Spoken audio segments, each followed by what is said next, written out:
And new at 5, 7 News asking questions after a report released today by the Denver Auditor shows $3.7 million in unauthorized purchases by city employees last year.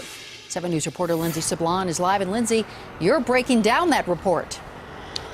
And it seems to be employees who maintain parks like this seem to be the biggest offenders when it comes to spending money without getting approval. As this audit shows, their purchases may be legitimate. The problem is if an employee buys something before getting approval, it's listed as unauthorized, leaving a lot of questions for the auditor.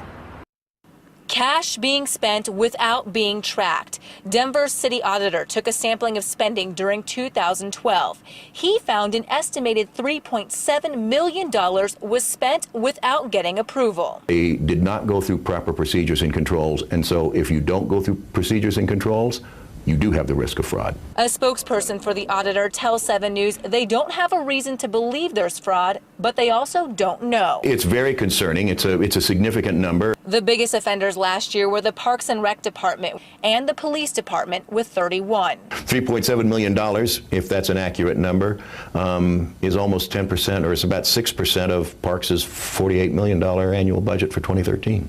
Could have had an impact. Could have had an impact. In this scheme of things, this is a dent in the city's $965 million annual budget. But think about it this way. When all city employees take a furlough day, that saves the city $1 million.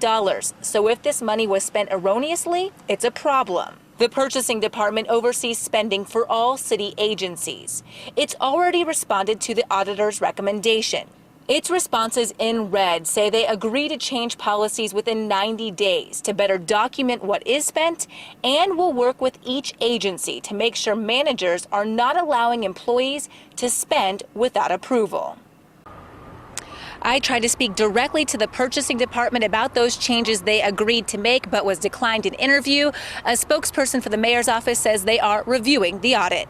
Live in Denver, Lindsey Sablan, 7 News.